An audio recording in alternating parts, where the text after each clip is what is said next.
Happy Friday.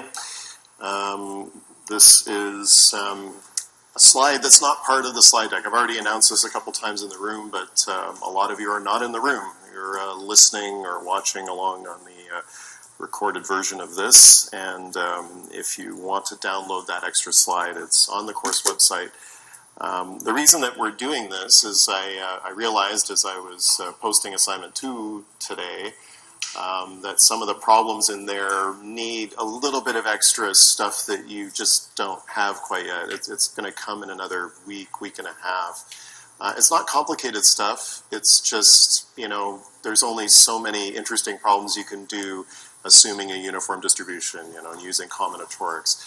And at some point, we want to do some more interesting things. And there are a few interesting-ish problems on assignment 2 that require this. So here we are. Okay, so let's look at the problem.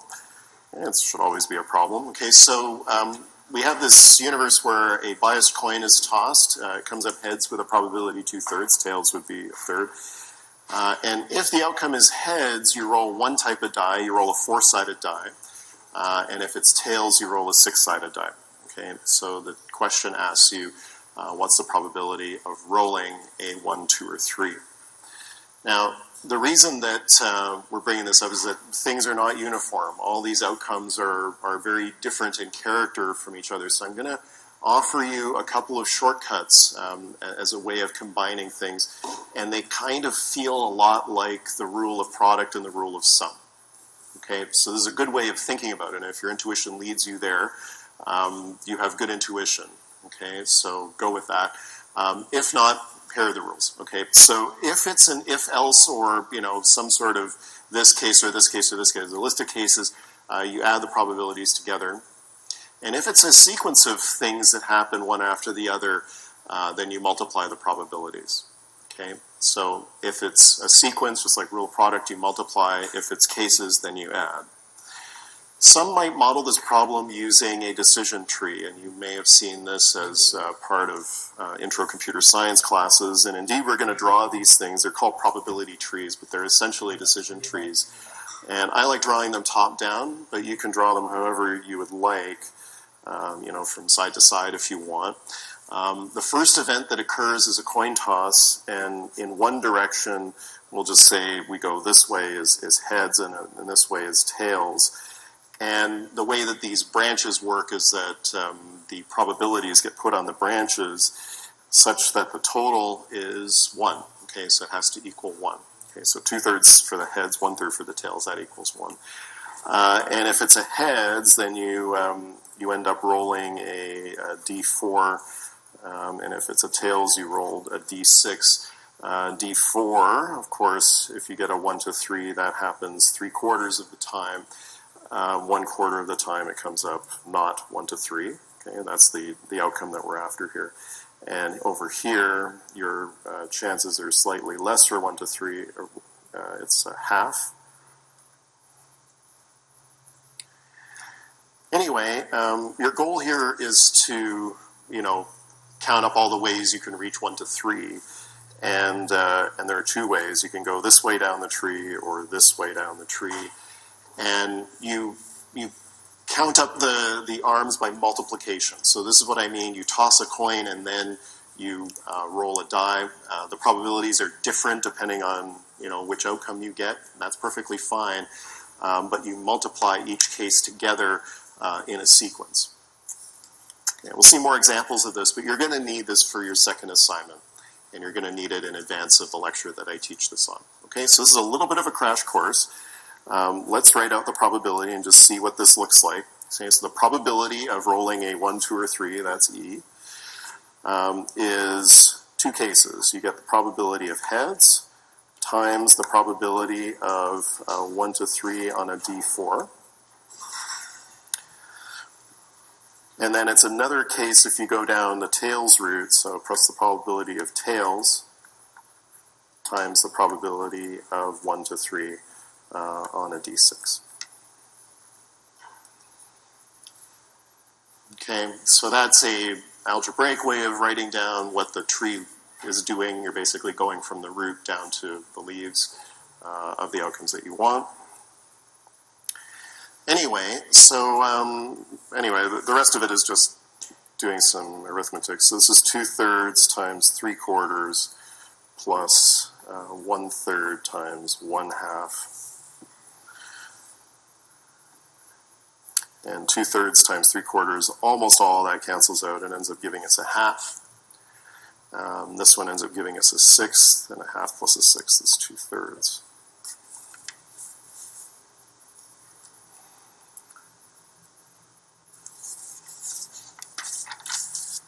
And I'll try and use this as much as I can in the coming lectures so you sort of see what I mean.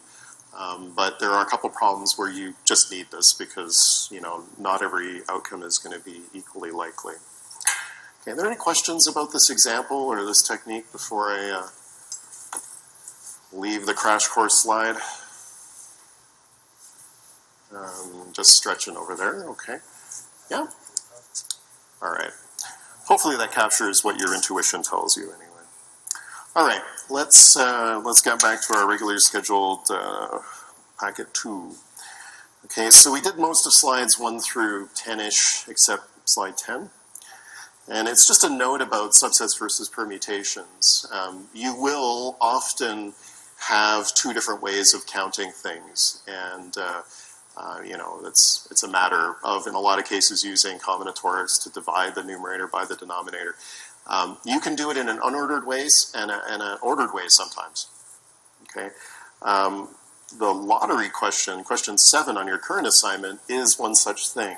And some of you, that when you see the answer key, so I chose the unordered way of doing things. Okay, that had to do with the tickets. So you divide by 50, choose 7 throughout the entire thing. The other way is to count the number of different drawings, which means you'll divide by what you get in part A, I think is 50, choose 7 times 43 or 42 or something like that, which is a much larger number. As long as you're consistent with the way that you count whether you're counting the winning possible tickets or the winning possible draws, as long as you're consistent about that, you should end up getting the same answers. Okay, here's an example of this. Okay, so this is a different type of lottery where you have 100 tickets and there's a single winner. Okay, so there's only 1 in 100 and it's just like a raffle, 50-50 draw or whatever you want to call it. You buy 2 tickets, and there are 2 ways of thinking about this. One is the unordered way. Okay, you buy 2 tickets as a group. You pluck out 2. Okay, it doesn't matter what order, but you bought them as a subset. Okay, so in this case, the size of the sample space is all the possible subsets of 2, which is 100, choose 2. And the event is that one of those 2 tickets is a winner. So you need to enumerate all the possible subsets that contain ticket number 1, which is the winner. Okay, so how many subsets are there? Well, it has to contain ticket number 1, that's got to be one of the items, and one of the other tickets. Okay, so you bought ticket number 1, and I'll just use an and, some other ticket.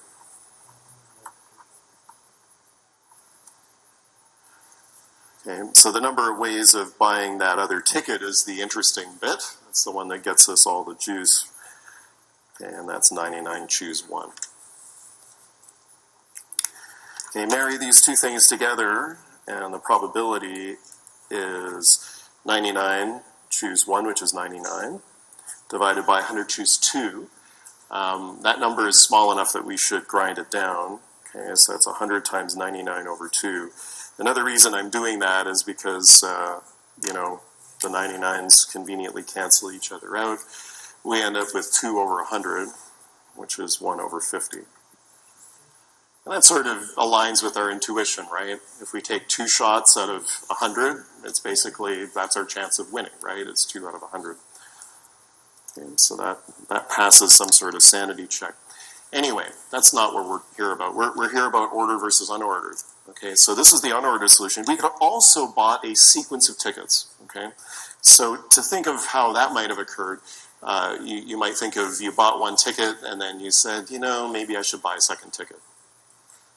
Okay, so in that case, it's an ordered pair of tickets. You bought the first one and you bought the second one. So this would be a permutation. So 100 times 99 possible ordered pairs. Now, if you look at the, the chances are, with I guess ticket number 1 amongst the permutation, right? We're looking at permutations containing ticket number 1.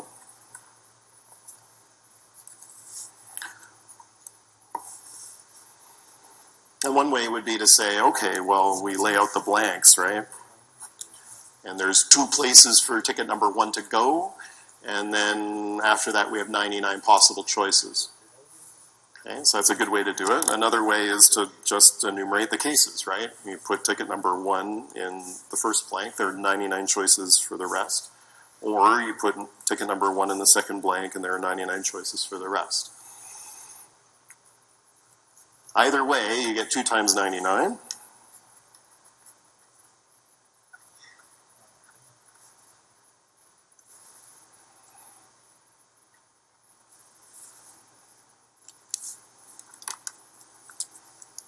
And then you marry these 2 things together, you get the probability is 2 times 99 divided by 100 times 99. And again, something similar happens here. The 99s cancel each other out. The 2 survives on the numerator, and it cancels out a 2 in the denominator. We get 1 over 50.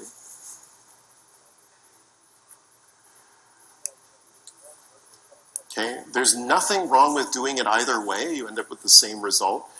But don't switch from one to the other halfway through. Okay, you'll end up missing by quite a bit, okay, if you do. Okay, so there's nothing wrong with doing either of these approaches, to just be aware. Okay, so that goes for problem 7 of your current assignment as well. Just to clarify, suppose ticket number 1 wins, that means the first ticket that you bought always wins, right? Yeah, so if ticket number 1 is the ticket that you bought, I mean, you're buying 2 of the tickets, and it might be you bought ticket number 53 first, right? Or ticket 77, or, So there's 100 tickets that you might have bought in the first position. And if it happens that ticket number 1 is there, then that's 1 winning possibility. And then, of course, there's 99 other possibilities for the second ticket. Or you might have bought any of the losing tickets first, and then you bought ticket number 1 second. Okay? So that's what we mean here. Did that fix it? Thanks for that. Okay, good. All right, so it's time for a summary slide. And this is a bit of a review of what we did last time. We more or less came up with a better definition of probability and introduced the Kolmogorov probability axioms. Okay, so just to review, what do we do probability-wise? We conduct an experiment. It generates an outcome, one of several outcomes from a sample space. That sample space, each of those outcomes will have a probability according to a probability function, and you can take any subset of those and create an event. Okay, your goal will be to add up all the probabilities for that event, individual probabilities for each of the outcomes in that event, and you'll get the probability for that event. Okay, Kolmogorov sort of decided, I don't know, he figured it out. I don't know how he did it, but, he's smarter than me. Anyway, he figured out 3 axioms that you can derive all of probability mechanics from. And the axioms are here. First is that the probability of the sample space in total totals up to 1. Second is that every event has a non-negative probability. Okay, so that necessarily means that the probability function maps to values between 0 and 1, so that the sum of everything equals 1. And the last one is the rule of sum. Okay, if you start with the rule of sum that says that if you have any 2 disjoint sets that represent events A and B, the probability of their union equals the sum of their individual probabilities.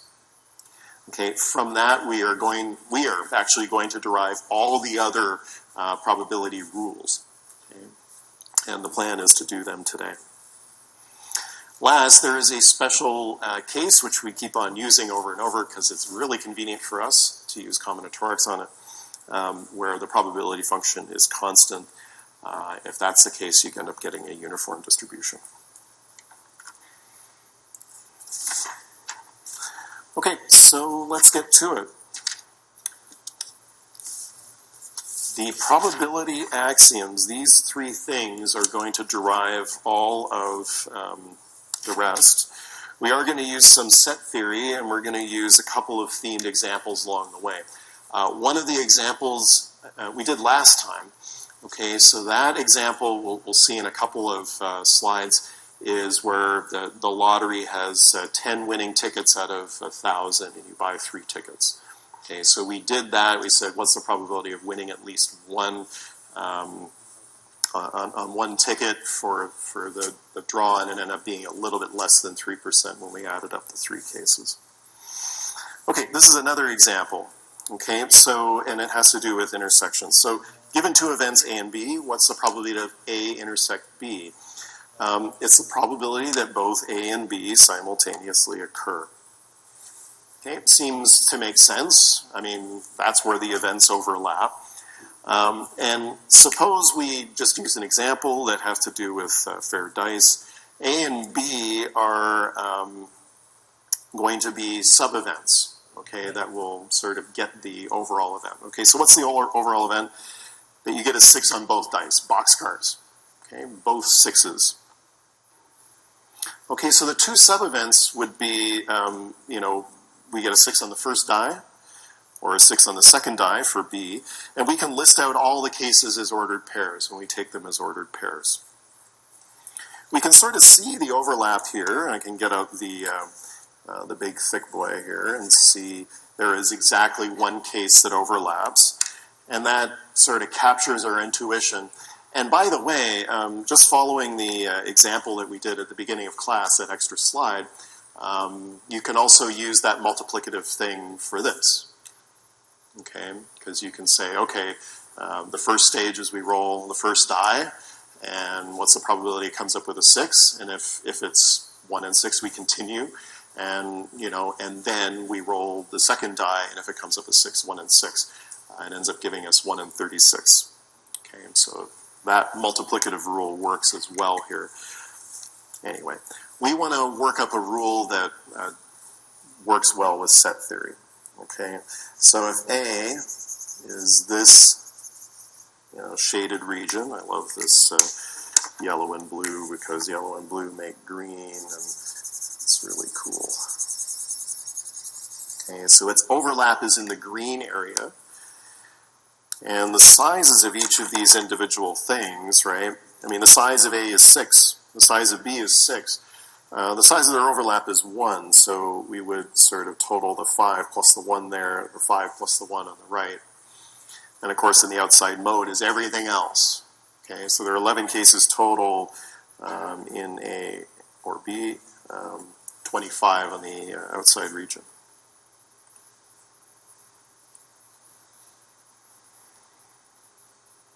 Okay, so the intersection is when both events occur.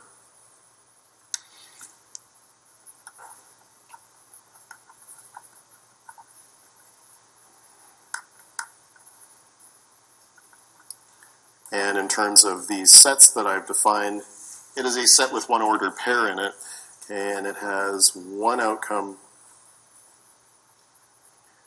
with the probability of 1 over 36.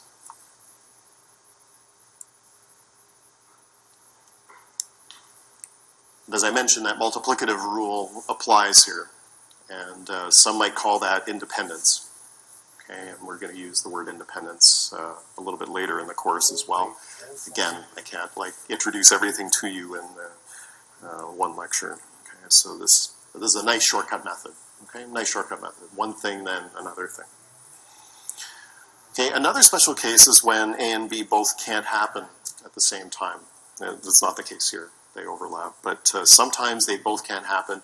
A and B are disjoint in terms of set language. In terms of probability, they're called mutually exclusive. Okay, and when they don't overlap, they're disjoint, the probability ends up being 0, because you have a vacuous sum. A lot of people confuse mutual exclusiveness or mutual exclusivity with independence. Okay, they're two different things. They mean two different things. Okay, so I'm just going to start hopefully deconfusing you now by writing this. Okay, mutually exclusive is not the same as independent, which we'll see later. Okay, but they're not the same. Okay, mutually exclusive means both things can't happen at the same time. They're disjoint.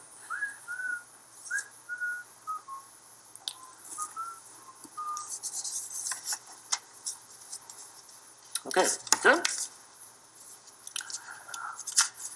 Okay, so this is just, we're sort of capitalizing on leveraging our set theory knowledge, and we're going to continue by doing set difference. Okay, so we're going to develop something called the difference rule.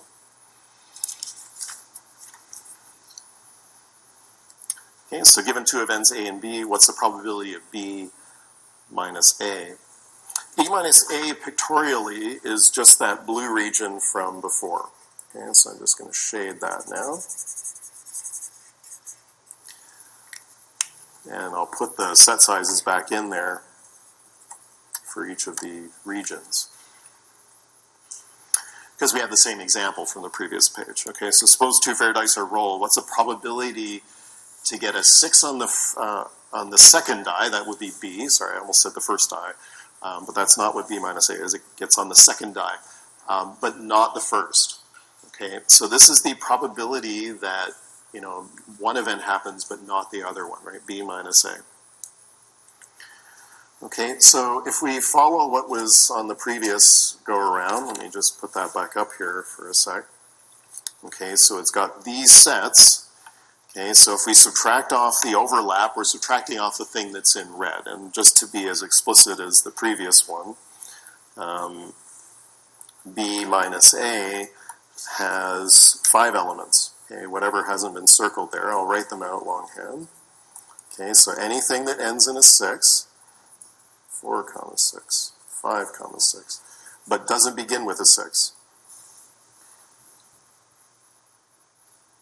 Okay, so there are 5 possibilities there, and so the probability of B minus A is 5 over 36.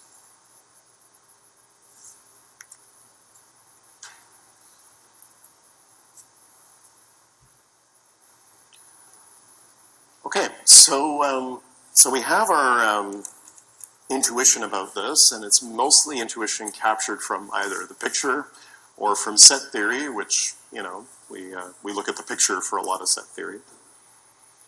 But there is a probabilistic rule, and it says that if you want to find the probability of B minus A, you can take the probability of B and subtract off the probability of the overlap. Okay, and this always works, even in the non-uniform case. Now, I mentioned this on your assignment. I think it was on question 1, and I'm going to reference your assignment for this as well. Okay, so theorem, this is known as the difference rule. The probability of B minus A equals the probability of B minus the probability of A intersect B.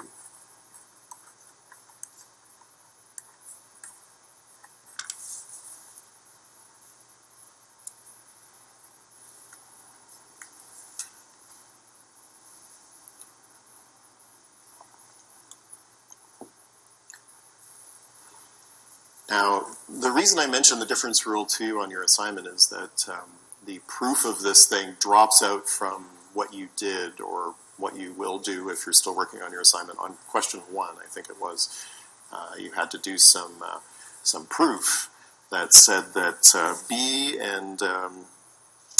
minus A and A intersect B were disjoint, and if you took their union, you got B. I think you needed to prove that using set algebra. Is that right? That's the one you did, right? Okay, so if you have that, the difference rule just drops out from that. Okay, so let's prove it. Proof. So we do that observation. So we observe that A intersect B and B minus A are disjoint, and their union equals B. Okay, I'm not going to prove this because you've already done that on your assignment, or if not, you will. Okay, but you can prove this thing algebraically. Okay.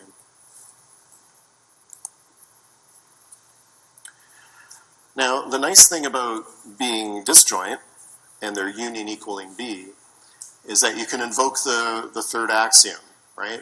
The rule of sum says that the union of two things, if they're disjoint, equals the sum of their two individual probabilities.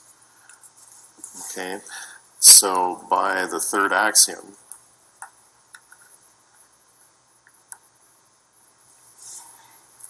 so the union is B, so the probability of B equals the probability of A intersect B plus the probability B minus A.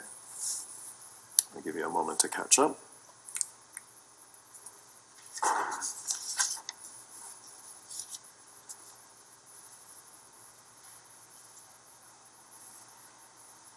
Okay, so these two union together equal B, and they're disjoint, so the rule of sum applies, thanks Kolmogorov.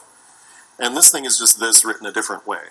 Okay, so if we rearrange this and isolate for probability of B minus A, which would mean twisting this thing around and subtracting A intersect B from both sides, we end up getting the result.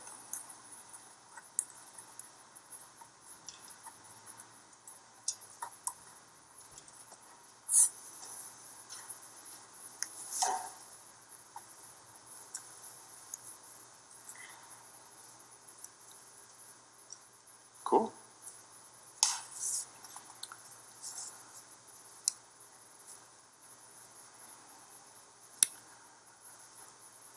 Okay, so that's the difference rule.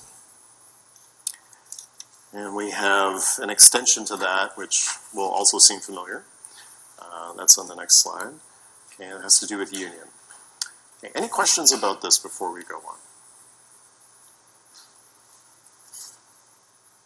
Yeah, is it good? All right, union. I'll just leave that up for a minute. Okay, so given two events, what's the probability of B union A or A union B? It's the probability that one or the other occur, perhaps both. Perhaps both. Again, if you remember inclusion-exclusion, and you should, it's pretty cool, where you take the set sizes and you go, okay, well, we take the probability, the stuff that's in A and the stuff that's in B. Well, we're talking about not just counting individual things, each individual thing might have a different probability, but, their areas are the things, the total probabilities are the things that matter. Anyway, you add those two things together, you're counting this middle region twice. So you might suspect that you can do the same thing for the set size thing, but, subtract off the probability of the middle greenified region here. This thing, if we were to, just take the probability A plus the probability of B, this would be counted twice. Okay, so this deals with the rule where the two sets are not disjoint. Okay, so the theorem, inclusion-exclusion rule for probability A union B is probability A plus probability of B minus probability of their intersect.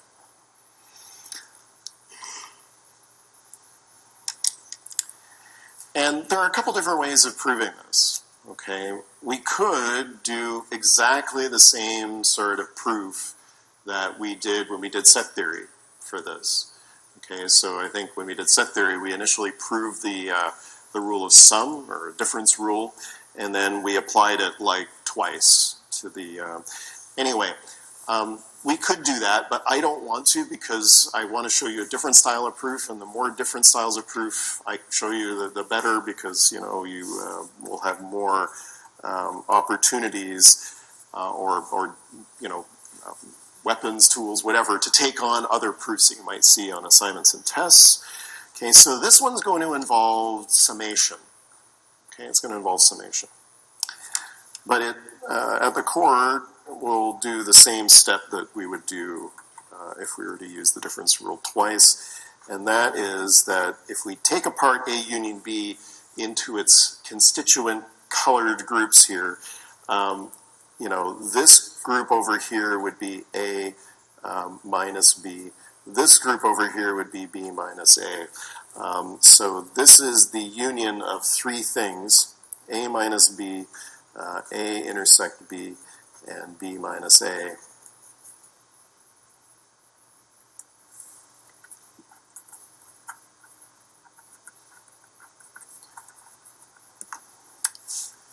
Okay, which is a union of three disjoint sets. We could prove this thing algebraically, but again, I don't want to do that. You've done that on assignment 1. It's similar here. Okay, so we're going to use summation. Okay, so the summation definition of probability says that you can take the probability of any one set by adding up all the elements, the individual probabilities of all the outcomes in those sets. Okay, so what do we do? Okay, so the probability of A union B equals the sum of all the elements that are, or all the outcomes that are in A union B. We add up their individual probabilities. Okay, and then we break up the sum. Okay, we break it up into a sum over A minus B, A intersect B, and B minus A. Okay, so let's quickly do that. So three sums. The sum over A minus B, probability of S. The sum of A intersect B, the probability of S. And the sum of B minus A, probability of S. And I'll give you just a brief moment to catch up.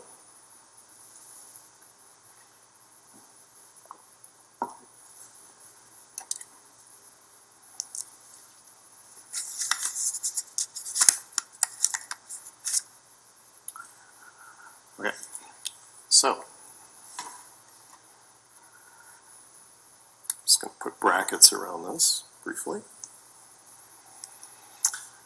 Okay, so if you look at the sum of those two things, right, this would be the sum of the probability of A minus B, the yellow region, and the probability of A intersect B, the green region. You put all those two things together, and you could combine that sum together, you would end up getting the probability of A. You would take the sum of everything that's in A, right? So if we combine these two things together, we would get A.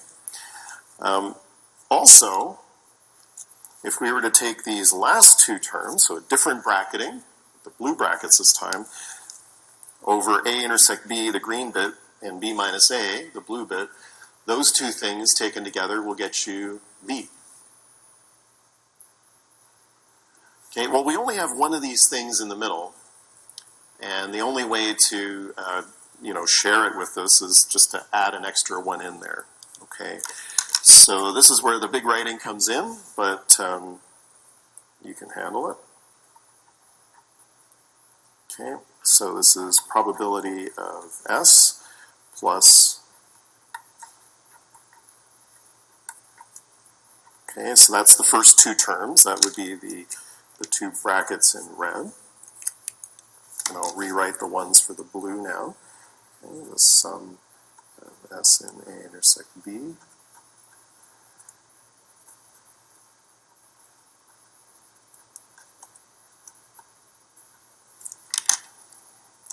Where's the thick blue guys? Oops, wrong one.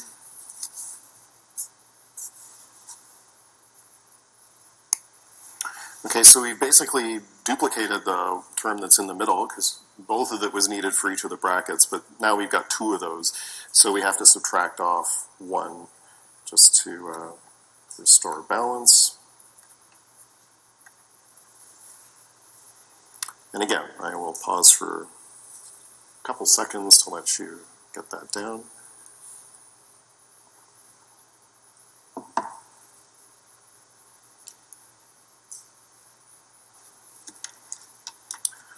Okay, so this is sort of the strategy of breaking it up into a sum. We combine these two sums together because those two regions give us A. So there's another sum of all S that's in A.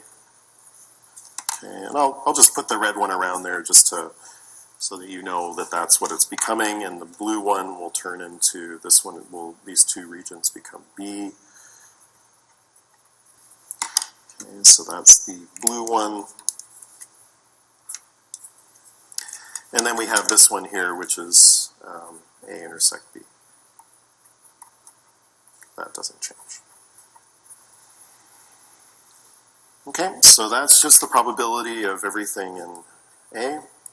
That's the probability of everything in B. And that's the probability of A intersect B.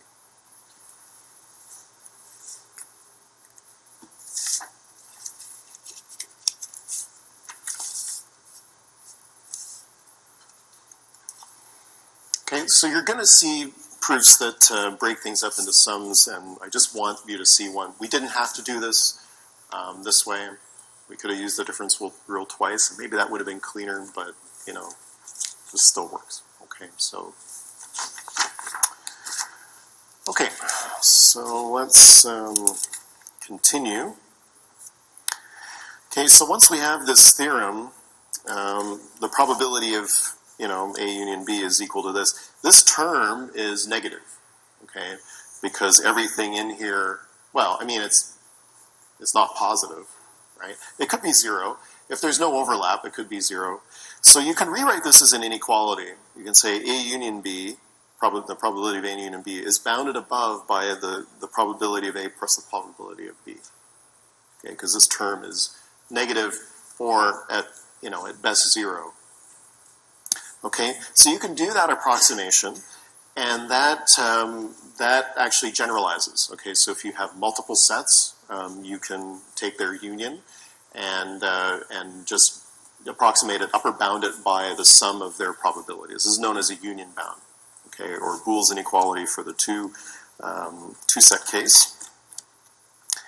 And this approximation will turn out to be very handy in certain situations. Okay, here's one. Okay, so back to the lotto example, you buy 3 lottery tickets out of a pool of 1,000. There are 10 winning tickets. What's the probability you win at least one prize? Same problem, right? And we estimated the probability, well, we calculated it to be exactly something like 2.97 or something. Here, we can use the union bound and get a quick estimate. Okay, so let A be event, the first ticket you buy wins. B is the second ticket wins, and C is the third. Okay, so same things. And the probability of each of these, probability of A, okay, that a single ticket wins, is 10 out of 1,000. And the probability that B wins is also 10 out of 1,000. It doesn't matter. It's all symmetric, right? It's all 10 out of 1,000 or 1 in 100. Okay, 1% for each of those tickets. Okay, we're talking about at least one prize, so this would be. Oh, sorry. Thank you. So this would be either ticket A wins or ticket B wins or ticket C wins. Okay, this is not an exact calculation, but it is an upper bound. This is upper bounded by the probability that A wins, B wins, or C wins. Okay, as individual probabilities, which is 3 over 1,000. Sorry, over 100, pardon me. Which is 3%. Okay, and that's actually not bad as an approximation, right? Because the original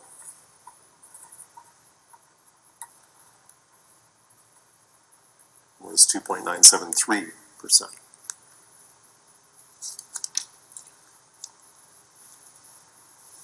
Okay, some approximations will be better than others.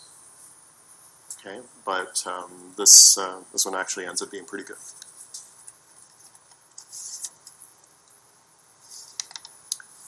Okay, so we're going to use the Boole's inequality or union bound various points in the course, not just here, but okay. So that's inclusion exclusion, and something perhaps surprising that inequalities are a big deal. Complement. Okay, so we have two more set operations. We got complement and subset. Okay, so complement. What's the probability that A bar, okay, given an event A, it's the probability that A doesn't happen. And because A and A bar partition S, right, you can use the difference rule on that, right? So you can you can say that probability of S minus A equals the probability of S minus the probability of A intersect S, and the probability of S is 1, right? So it's guaranteed. A intersect S, that's A. Okay, so, and S minus A, of course, is A bar. Okay, so you can use counting backward strategies here for probability. Okay, so you can take the, maybe it's easier to find the probability of the thing that doesn't happen. And I believe this was suggested last time when we brought up the lottery example. Somebody said, maybe we could get at this a little bit faster or in a different way maybe, but we could get at the answer by counting backwards. Indeed. Okay, so you can count all the cases where you miss all three and then subtract it from 1. Okay, so let's do that. See if we get 2.973. Okay, so let E be the event at least one ticket wins.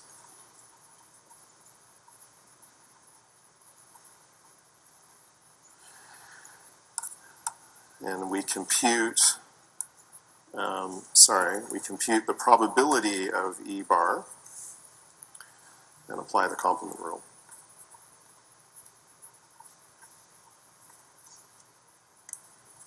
Now remember when we did this case by case before, there were 3 cases, right? 1 ticket wins, 2 tickets win, 3 tickets win, right? We had 3 individual chooses, we had to add them up and then divide by the result. Here there's only, we just need 3 tickets that don't win. It's actually, it sounds a lot cleaner, okay? And all the possibilities are uniform here, so we just need to count 990 choose 3 losing tickets, right? 990 losing tickets, we get 3 of them, that's the chance we come up empty, right? Come up empty. So the probability of E bar is 990 choose 3 over 1,000 choose 3.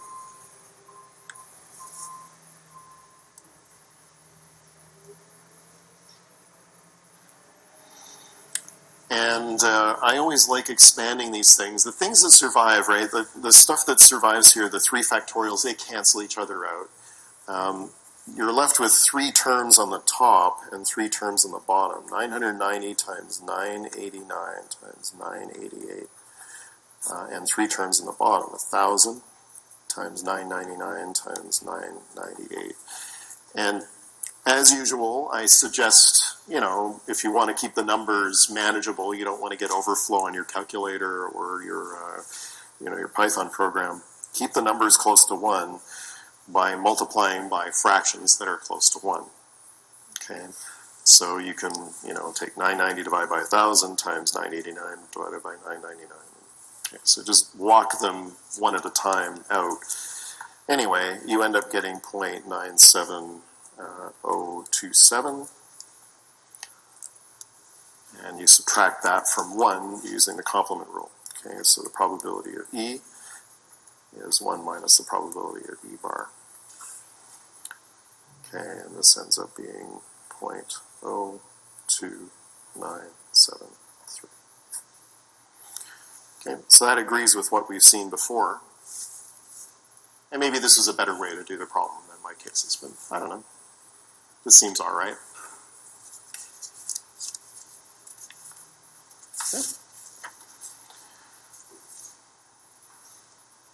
Okay, so far so good? Yeah? I know I'm kind of banging through these, but we just spent a long time doing sets, and it's time we leverage that, right? Most of the stuff from sets just instantly turns into rules for probability. The less than or equal to thing, the Boole's inequality, might have been a surprise. There's another one that might be a surprise, and this is subset. Maybe it's not a surprise. Okay, so given events A and B, where A is a subset of B, how are probabilities related? Okay, well, let's just quickly think about what happens here. Everything that's in this region is also in the B region. I mean, how do you think they're related? Do you have a thought? How do you think they're related?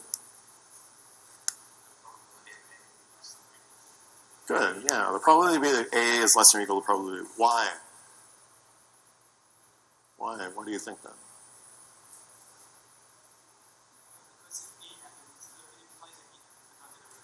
Yeah, so if A happens, everything that's added up as an outcome that's in there is also added up as an outcome in B, right? If it happens in A, it happens in B. Okay, so this is known as the monotonicity rule.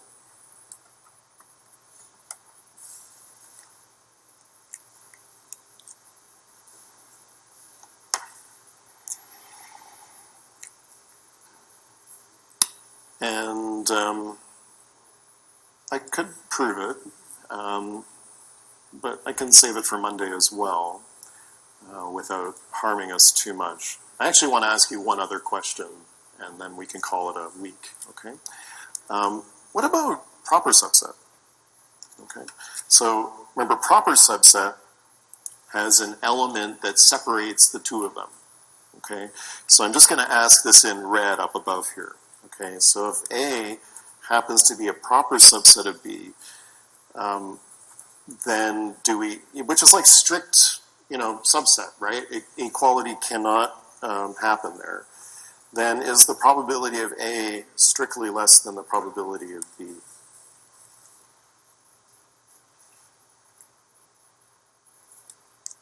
And I'm gonna, because I've sort of been blasting through this, and you guys haven't had a lot of time to participate or engage. So I think what I'm going to do is we have like a minute and a half. I'm going to ask for a vote. We're going to take a vote, and then I'm going to see what you think is the reason why. Okay, so just true, false. If A is a proper subset of B, does that mean that the probability of A is strictly less than the probability of B? Okay, prepare to vote. Do you have a question? What's the question? Oh, proper subset means that there's an element that separates the two. Okay, so this would be, this is how I drew it when we did proper subset before. There is an element that's in B that's not in A. Okay, so there's an outcome that occurs in B but not in A. Is that, yeah? Okay, you ready to vote? Yeah? Okay, so let's vote. Who thinks it's true? Who thinks the inequality is strict? Okay, that's a lot of you. Who thinks it's false? The inequality is not strict. Okay, less of you. Why do you think it's not strict? Why is it not strict? Yeah.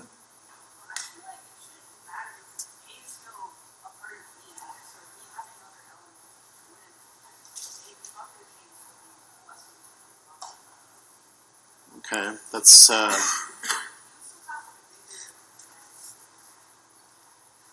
yeah, that's not a good counterexample.